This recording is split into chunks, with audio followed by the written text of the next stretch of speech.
spent like half a day translating this presentation into English. But it somehow disappeared from my computer. I don't know if I missed to save it or whatever happened. So I'm going to talk English, but the presentation is in Swedish, but the examples is in Swedish as well.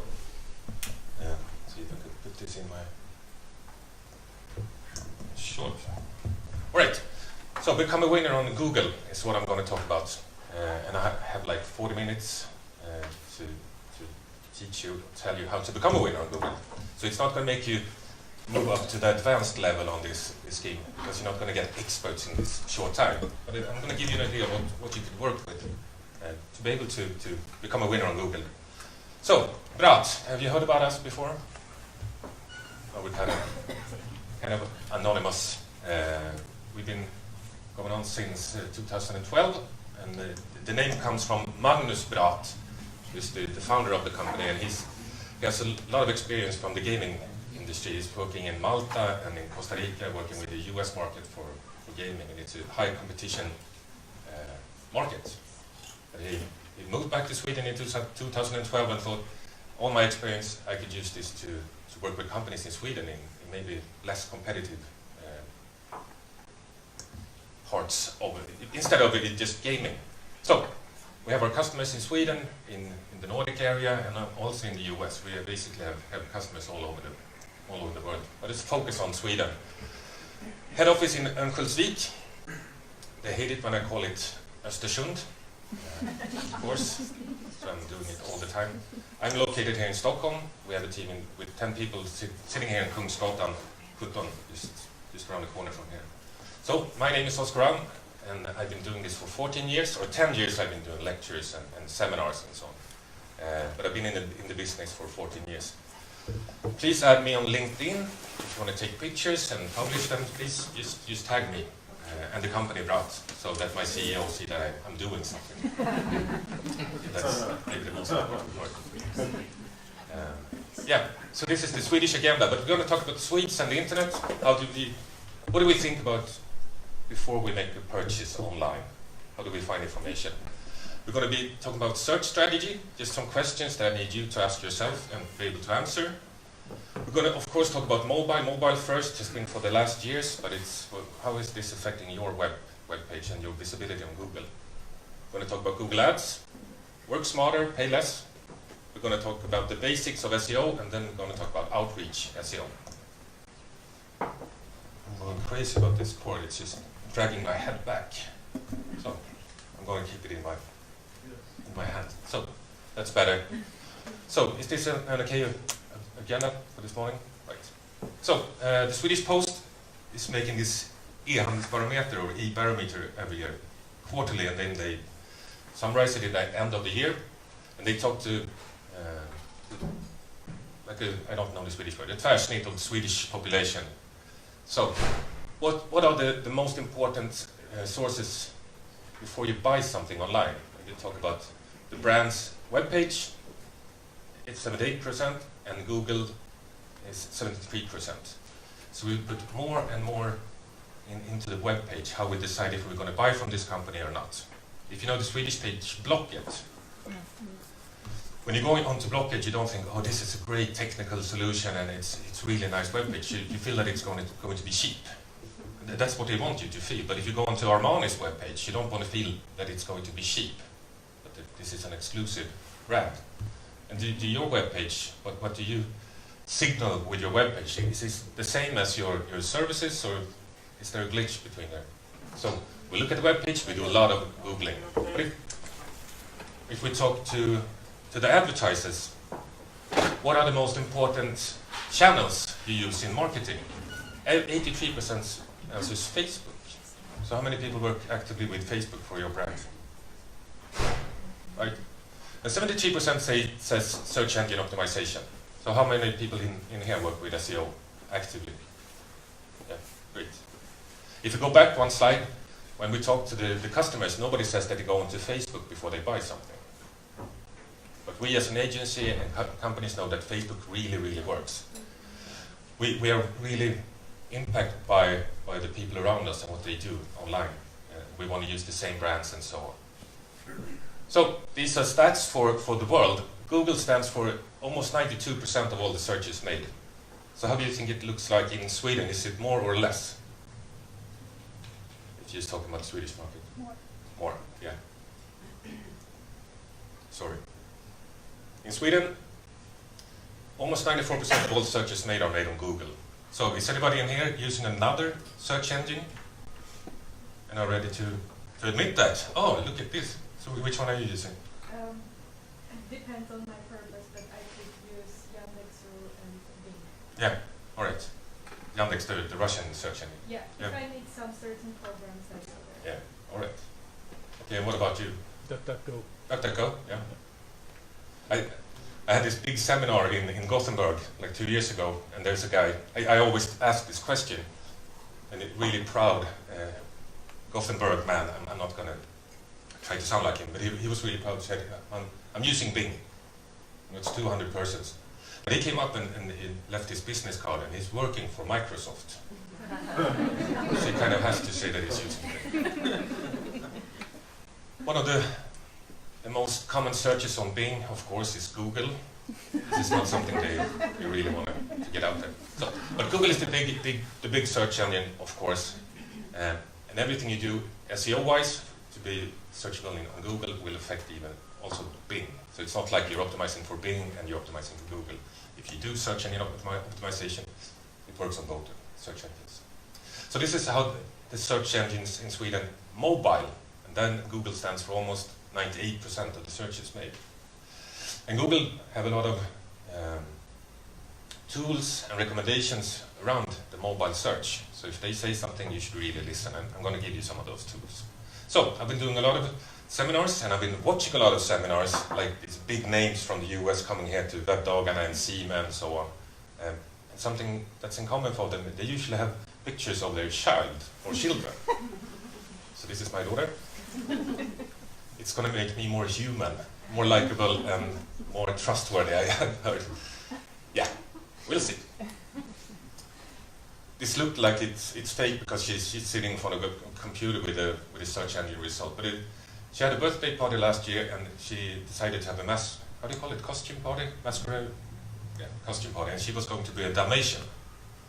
It's not like she's sitting in the sofa looking up in the roof thinking, Dad, where's the Dalmatian costume store? She doesn't even care if it's the computer, the iPad, or the phone. She knows that the information is out. Just pick it up, go get it. So she ended up in front of the computer. I had to help her to spell Dalmatian, which I failed. So Google helped me. But we are the same. We want to do things ourselves. We know we can and we want to. It's not like if the dishwasher breaks down, we don't call Siemens and ask them if they have the best dishwashers, because they're going to say yes, and Electrolux is going to say yes. But we want to gather this information ourselves, and this puts a lot of pressure on your websites. You need to be able to answer all the questions your customers have before they buy. So some easy points. If you have pictures of your products, if your products are something you can have a picture, it should be as good pictures as you can feel the material, or you can feel that you are in that place. All the information has to be on the web page. I'm meeting a lot of customers, a lot of companies that they have, this big fair, we have all the roll-ups, everything is done, and the brochures and so on. The website, we can update it later. You need to put the website first, then do the rest. Social signals are also really strong if you're in that kind of business. We were supposed to go skiing 2 years ago.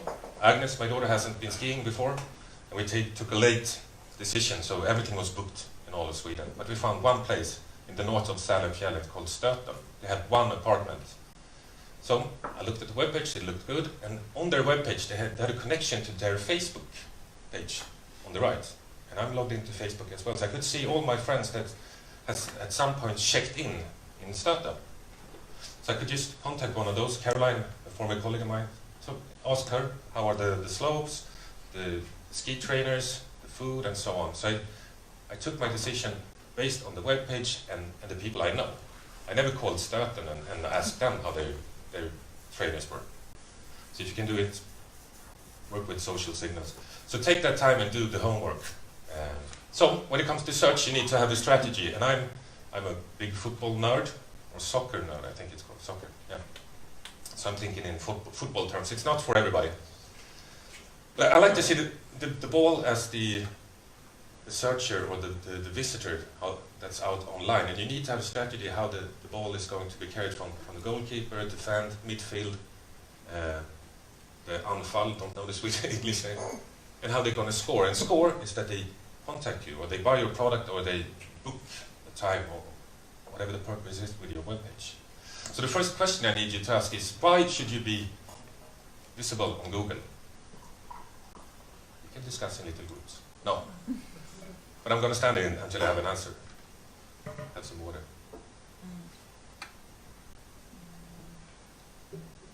No one? I think the main reason you should be visible on Google is this. Money. You need to sell. Sell more. I usually talk about you need to treat your webpage as your best salesman. That should be the ambition, at least. But there's another thing when it comes to money. You need to make more money, you need to sell, get in more customers, but also you could save money through your webpage. I work with a large company within, how do you call it, vitvaror? Anybody? Appliances? Yeah, appliances, yeah, like dishwashers and so on. And they put a price on every time somebody downloaded a manual from their webpage, they saved 1,200 crowns. Because they could see that the handling before people called in, we lost the manual, could you send it to us? Somebody had to pack it and send it out. Instead, they're just doing everything through their webpage, and they're saving a lot of money. So your webpage should be the best salesman, but also the best customer service worker. You need to be able to answer all the questions your clients may be having before and afterwards, right? So what are we supposed to be doing on Google? Are we supposed to be working with SEO or SEM? I could put it like this. So, are we going to work with the paid ads, Google Ads, or Google Shopping? Are we going to work with SEO? This is Google's evaluation of the most relevant web pages in this area. And they just paid for it. I used to do these lectures like in 2007, and we said when you're visible here, you could just stop paying Google to be visible. But that's totally wrong. You should be doing both. So, how many of you are working with Google Ads? Right? How many are working with SEO once more? Well, the same guys, basically. That's good. Because here, when it comes to Google Ads, it's really good in the way that you can test yourself to be able to determine which keywords are actually making you customers. We don't have that time here. So here you can test 400 or 500 different keywords or key phrases, different kind of ads and campaigns. Let it go for like 3 or 4 months, and then look at the statistics. It's like these 40 keywords or keyword phrases are the ones actually making you customers. Then we can start working with them here. Because if you put in a year of testing just one keyword and you notice that this doesn't make any new clients, you need to put another year to test another keyword. So here we learn, and here we work long term. All right? I want to talk a lot more about this. And the next is how. How are we going to do this? This is a basic project. Your plan. There you start, there's the goal. So let's say you're going to rebuild your web page, you're going to work with Google SEO, and you're going to work with Google Ads. It usually looks like this in the reality. So, to start with, your web page is it's down, because you put it in a, I'm losing the English. Sandbox. Sorry? On the sandbox or the server? No, the server goes down. You have this web hotel. Yeah. It's too bad. You maybe gone too cheap. And if this is the same time that Google tries to index your web page or crawl your web page, it could be really, really bad for your rankings, because they don't want to present a result to a web page that doesn't answer. Here, Google makes a big change in their algorithm. It's like an earthquake in our business. People are fainting, sometimes vomiting. No, but this is the reason why we exist. Because Google, when I started in this business, Google made like one big update per year. Now they do like 200-300 updates all the time, and you need to you need to monitor this and make those changes on your web page. And here, your biggest competitor makes a better campaign in Google Ads. It's taking your positions and taking traffic that's supposed to be on your webpage. What I want to say here is that you need help. One thing, you put a lot of time to learn yourself and put a lot of time monitoring your SEO and your campaigns, or you take help. It's really, when I come out to smaller cities in Sweden and I talk to smaller companies, it's still like, oh no, the webpage, it's Lena's son, he's so good with computers, so he's handling that. We need to put the webpage first. I think you guys realize this, but it's still in that way. So you need to think about who you're communicating with. I'm taking this example from John Ekman på Kommissionistan. I know that he's taking it from some American guy. But this is a community called Disney Aqua. It's for kids. You get an account, and then you get access to movies and games and communities and so on. And they have a lot of different communities, but their technical department said it's really, really long passwords on in this particular community. And we don't really know why, because when it comes to kids, it's usually shorter and more easy passwords. But this is how they communicate. Passwords must contain at least 6 characters. Yeah, so it's Mickey, Minnie, Goofy, Pluto, Snow and White. So this is kind of just a fun way of being misunderstood. I don't think they lose any customers, but maybe you communicate in a way that it's hard to become a client or a customer to you guys. So you need to think about who you're communicating with. So today and the last years, we've really moved on to the mobile first. This is something that Google really knows, so they're turning all their services to watch how do your website perform in a mobile device first, and then they look at the desktop. And I'm going to show you just some pictures hammering in the way we're using our mobiles. But the first one is from an airplane bound for Los Angeles that got these technical problems, so the oxygen masks release from the roof. A couple of years ago, or 10 years ago, we should be praying to the God we believe in, or thinking about the family, or just panic. And in this case, we're taking selfies. Thinking, if we survive this is going to be like rockets on Facebook and Instagram. We're really close to our mobiles. The next guy is even cooler, I think. Against this. And he's not even taking a picture, he's filming himself. And then I think you have a couple here. Yeah. Just to...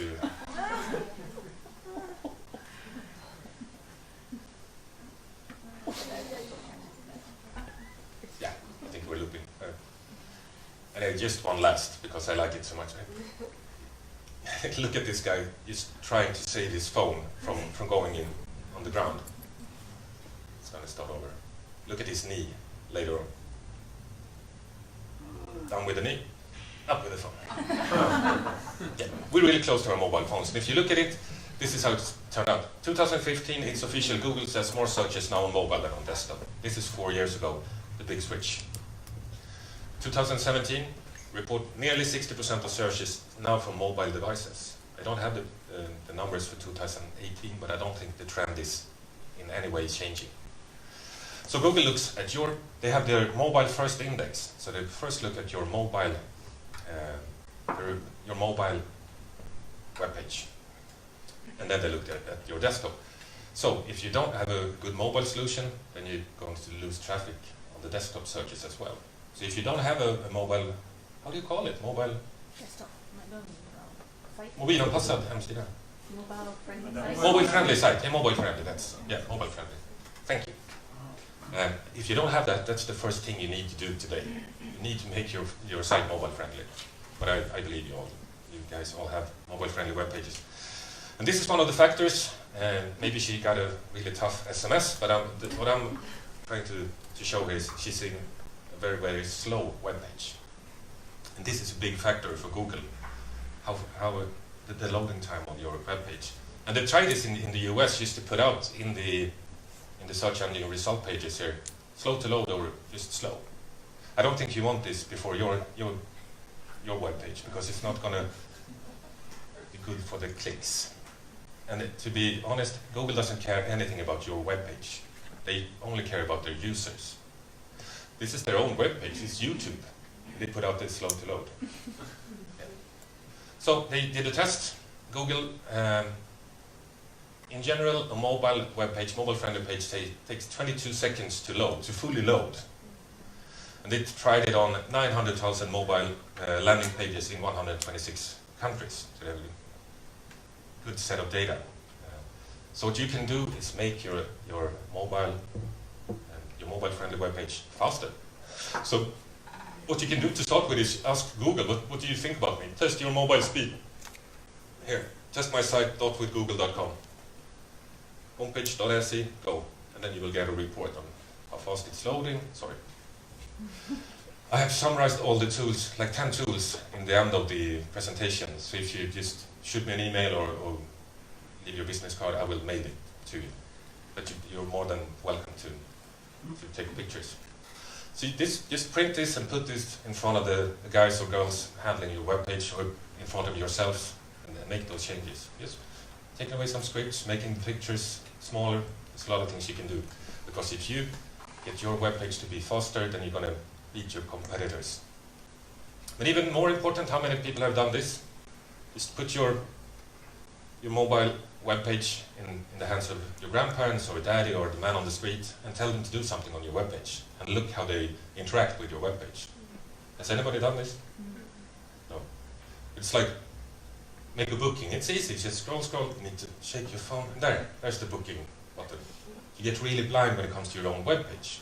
So see how other people interact with your webpage. It's really, really good. So do that. Yes, and when you're talking about mobile-friendly vibes, we talk about responsive design. You know what that is? The web page itself just feels how big the screen is and adjusts.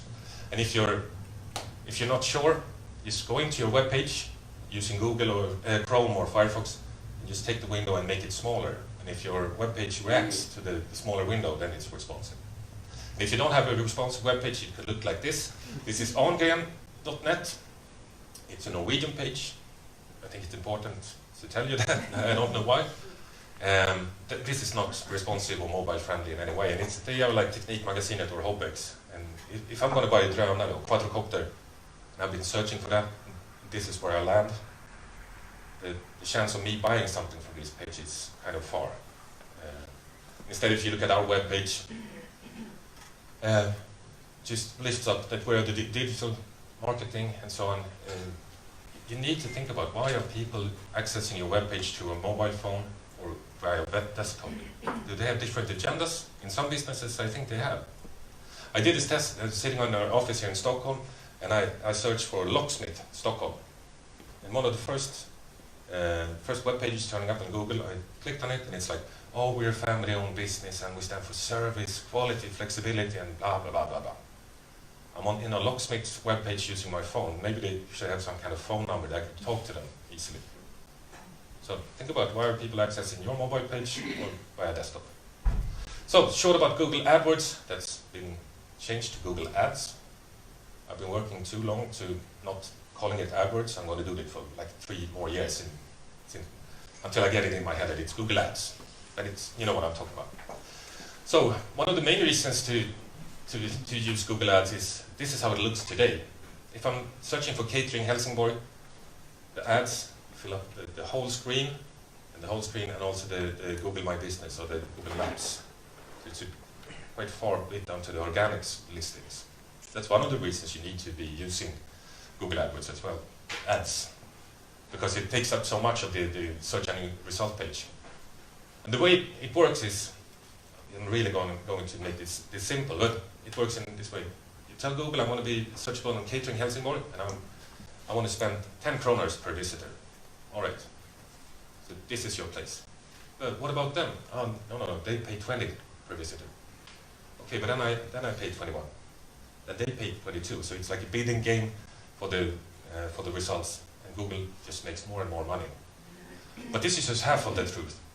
Google want to make as much money as possible, so they see that this 10 kroner ad gets the most clicks. Right, just put it up there. We rather have 10 clicks on the 10 kroner ads than 1 click on a 20 kroner ad. So you need to work with the quality of your ads. That's where we come in and help a lot of customers to have the same budget they're using on Google Ads, and we make them get more traffic. we're setting the quality higher. And they have something they call quality score. Maybe some of you have heard about this, but all the ads have a quality score from 0 to 10. Quality score is an estimate of the quality of your ads, keyword, and landing pages. They also look at where do you put the visitor from your ad. Higher quality ads can lead to lower prices and better ad positions. So be searchable up front, but you don't pay as much as the rest of them. So you need to put a lot of time making the quality higher. So I've done seminars together with Google, and I took this example from them. This is the advertiser A. Their max bid is $5, but the quality score is just 2. So 5 times 2 is 10. So they have an ad rank from that. Advertiser B says we could just put in $2 per visitor, but they have really high quality in their ads. So 2 times 7 is 14 in ad rank. So this advertiser B will be the one showing up. They don't even put in as much money as the other one. So some examples of when this has gone wrong.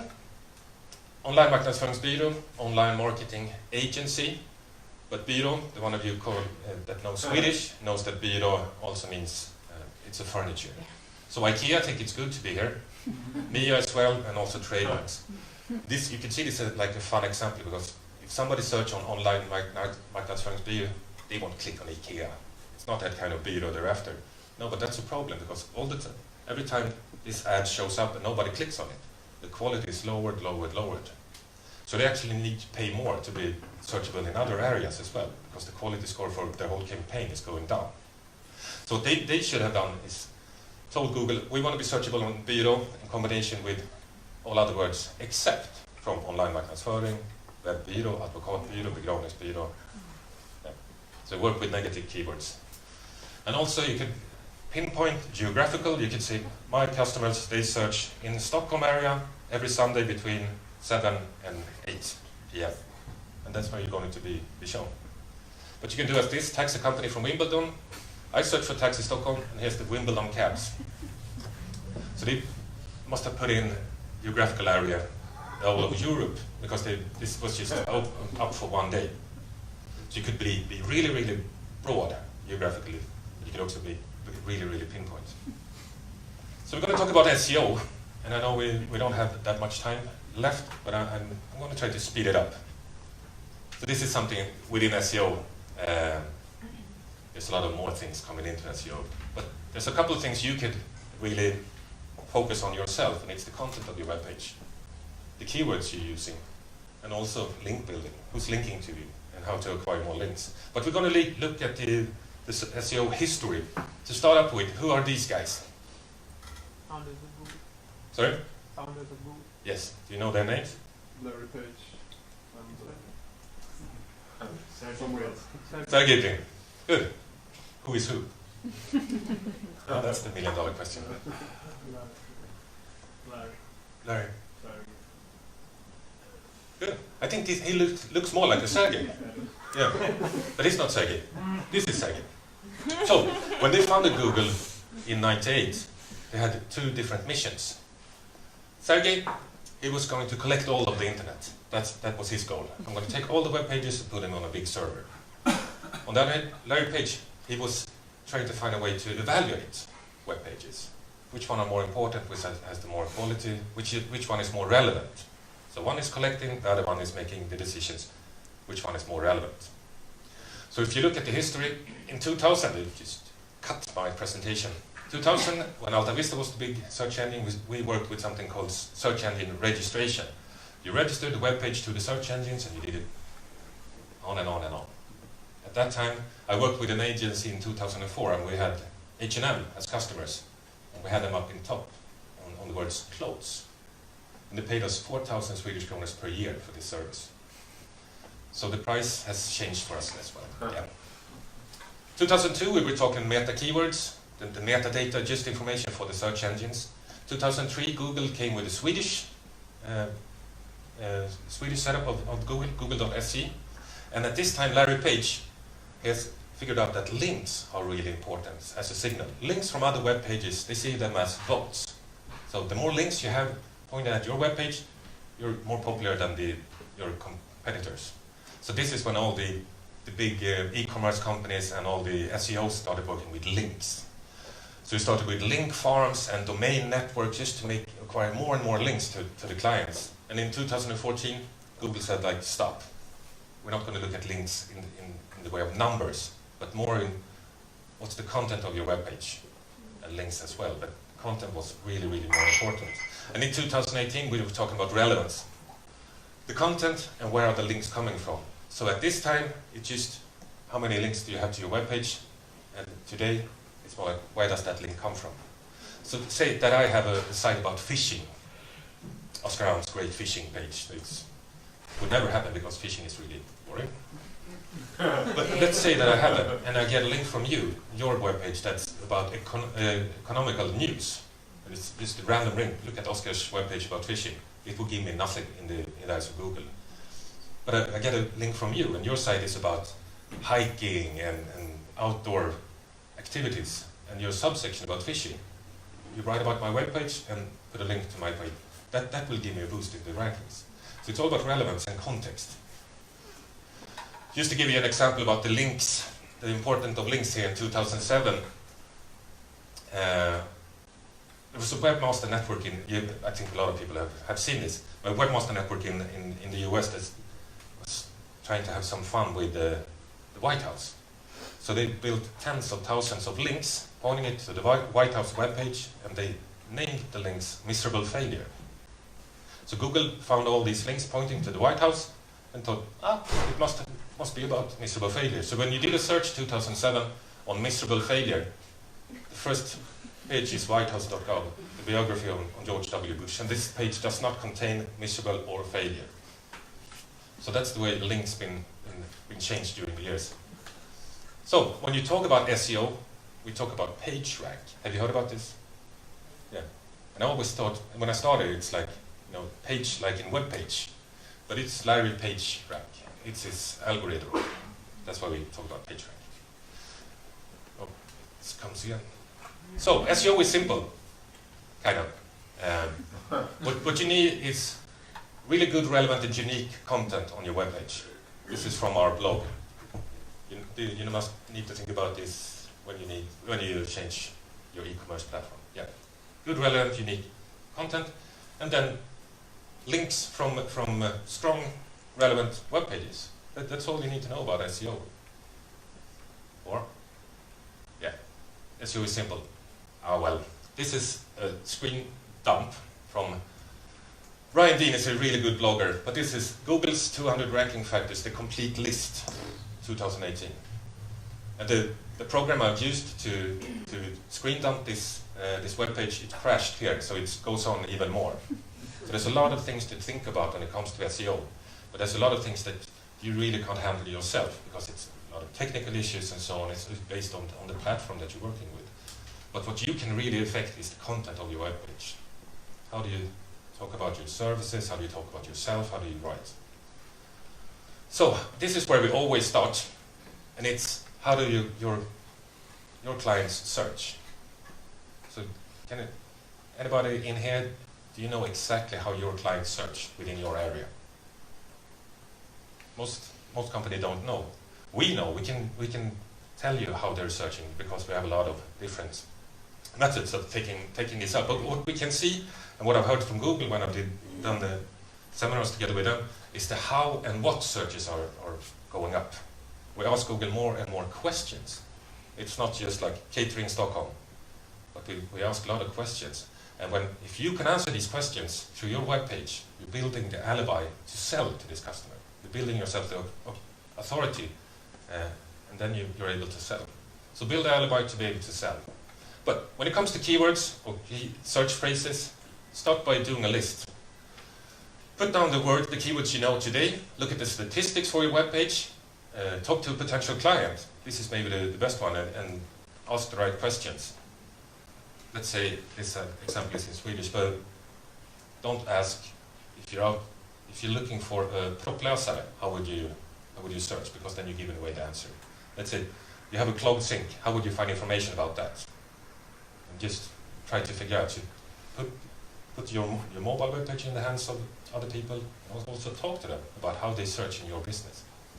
Then you have a keyword planner, or sökordsplanering in Swedish. It's a Google tool that you just put in all these keywords and phrases, and you get an estimate of the number of searches each month. And you also get they suggest other keywords in the same area, and the number of searches. Really good tool. You need to have a Google account, but that's of course free. So I have some examples. These examples are in Swedish. The clients I've been working with during the years. Staples is Staples, office supplies and so on. And if you look at the Google spiders and the Google search results, especially in Sweden, they try to find the words you are searching for. They're trying to find them on the web page somewhere. If you look at google.com, they're better to look at the intent of search. They try to answer your question instead of just mapping text.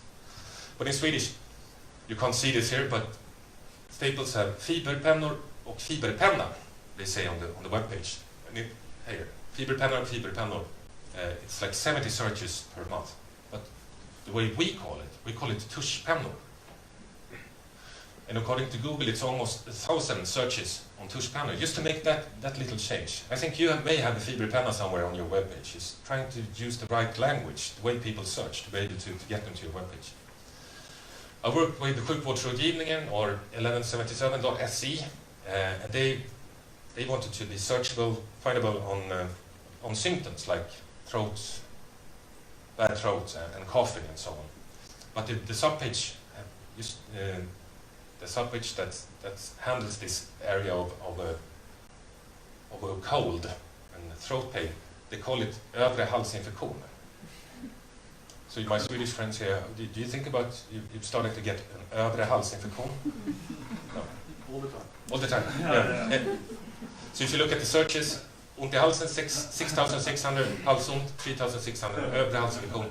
Google can't even make an estimate because nobody's searching. So, yeah. It's better if you can Swedish. So the last one is, ticks. Is it called that? Mm-hmm. Yeah. This is a vaccination company for TB. Ticks vaccination. But they've been working on this, trying to be searchable on FSME-immune. This is what the vaccine is called. So we told them that you're going to be the best ones vaccinating doctors, but it's also the only ones you're going to be able to vaccinate. If you look at the TB vaccine, testing vaccine, it's a lot more searches made. So you just look at the web page today and see which language are you using? Is it the same that people are searching for? So, it's the basics of SEO. Here's a search for sportresor. The clickable link here, where does Google get that information? It's from your web page, but where? Title tag. Yeah, this is the title of that web page. It's the same that's visible up here when you're on that web page. So this is information just for search engines. You need to think about why should somebody click on my link. The text below, it's the meta description. It's also information just for search engines. This is not anything that's going to affect your ranking, but it's going to affect if you get a click or not. So search on the keywords or phrases you want to be visible on, and look how your competition stands out in the result page, and how you could stand out here. The link, of course, is really important, and handle this as an ad. Think, why should somebody click on my ad? So if you look at this page, Google is trying to look at it as a human evaluation, from the top left corner down to the right. So you need to put the keywords in the title tag, preferably in the URL, in the headings, and of course in the text. And always think the most important first. Think Wikipedia, whatever you do. A lot of text and important stuff first. So I'm going to end this presentation and talk about outreach SEO. Because outreach is that you need to find people or companies or partners that's doing something with your content. You could have great content, but if nobody knows it's there, you need to outreach and find some people to link to your content. So the core of outreach is to earn links to your site, and to earn links, there needs to be some kind of content to link to. So we always talk about SEO. It's really close to content marketing and also PR.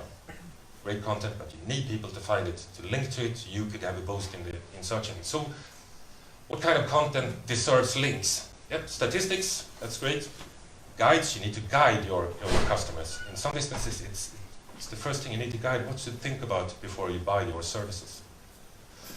different functions, newsletters, makes the web page alive and it's growing all the time, which makes Google think you're a little bit better than your competitors. Or just be fun. You can have a lot of spread, be fun or crazy. This is a Swedish example again, Medborgarskolan. They had a course about pigeon feeding. So you learn to break the bread in right sizes and throw without hitting pigeons in the head and so on. They never had this course, but they wanted to get it out there. We have lectures or courses about everything, even pigeon feeding. 70 people in Stockholm did actually book this course. It says something. I don't know why. So be crazy, because they got a lot of spread, people linking to it. Look at this crazy Medborgarskolan, but they got a real boost in the search engine result pages as well. So guide your clients, but also be fun at time to time. So link-worthy content. You could educate. This is a friend of mine, Stefan Tell. He's a photographer here in Stockholm or in Sweden.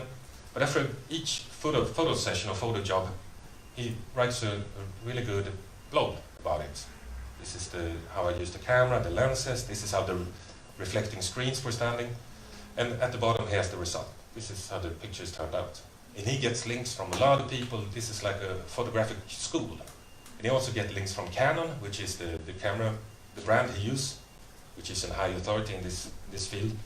So he gets the Google spiders here, and this is what we call search engine candy, text and links. So the index this page, and he has product photography and so on, all his different services. And he's top 5 on Google on all these different services when you Google for it. And he has never ever used an SEO company. He asked me a lot of questions, but he's really good in doing this himself. But when I ask him, how much time do you put on your website? And he says, like 1 hour a day. So this is an hour a day he could be out taking pictures instead of, you see what I'm meaning? Are you ready to put this time on your webpage? You will be paid from Google. If you do the right stuff, you educate, then you will be heading up in the search engine result pages. You could guide. This is how you buy a used car. Blogs. This is our blog. It's all in Swedish, but it has a lot of information about SEO and mobile SEO and so on. And Magnus, our founder, is really good in writing blogs, and he's really, really good. That's also a way. Stop blogging. And link-worthy content doesn't just have to be about your services. This could be what's special about your company. This is something that's special about our company, and we earned a lot of links. We're working with 6 hours workday, which is great. This was one of the first reasons I contacted Brath was because of this. But now I think Magnus, it's all figured out. He's just doing this to get links, and it's good for us, but we get links. So this is our talks about 6 hours workday. It's really good. I could leave my daughter at school and I can pick her up without feeling that I'm coming too late to work and I'm leaving early. And it's the same effectiveness as 8-hour workday for me. So we have a content about this, and we started to getting a lot of links from the Vänsterpartiet, SvD Näringsliv, Resumé, Breakit, and now it turns out interesting from New York Times and even CNN Business, as this is high authority pages. So what kind of content could you work with to be able to get links that's not just about your services, but what's unique about your company? What I'm doing here is kind of a link bait as well. This is when I was in Malmö a couple of weeks ago, and Victoria here, she sent me this webpage asking me, does this look okay? And I said, yes. The only thing is, can you put a link in to our webpage here? Because she mentioned Brath AB, but she didn't do a link. So I just answered, can you make it a link, a clickable link? Yeah, of course. So search for your own brand and see what other web pages that are actually talking about you, but don't link you. Could be a couple. This is just ask them to link. Maybe it's a partner or a customer to you. So SEO is a sprint, not a marathon. On the other way, SEO is a marathon, not a sprint. Sorry, it's a little bit too early. And when you've done this marathon, you need to run back to the starting line and you start all over. There's nothing ever said the SEO project is finally over. It's just an ongoing project. You always have to think SEO and treat your web page in a way that Google looks at it. Good, relevant content. So advertising is That's a cost. SEO is an investment. Because what you do today on your webpage could drive traffic in 4 years, or 5 years, or 6 years. But if ads, when you stop paying, it just disappears. So SEO is a long term. And Google only loves you when everyone else loves you first. So do good stuff, and Google will love you in the end. But you need to think about this takes time. And that's why my next slide, this is supposed to make you a little bit stressed. Because time flies. In the time you're not working with your webpage, your competition is working on their webpage and getting more and more traffic. So it's something you need to start today. Look at your webpage in a way that Google looks at it. Time flies. So we want to make more seminars like this. Are you part of another business network? They think this is good information for us. Don't hesitate to ask me, because we're more than happy to come out. Next time, maybe in Swedish, because my English is a little bit so-so. And here are 10 really good tools online, like this one, number 8, answerthepublic.com. It's really good to just get ideas on how people search and to make content. As I said, you just shoot me a mail or connect with me on LinkedIn, and I will send it to you, because you know the pictures, you can't click on them. Can you repeat the LinkedIn, please? Yeah. So, that was my 45 minutes. I'll be hanging around afterwards. I'm leaving for Gävle at 1 o'clock, so I have plenty of time. Thank you.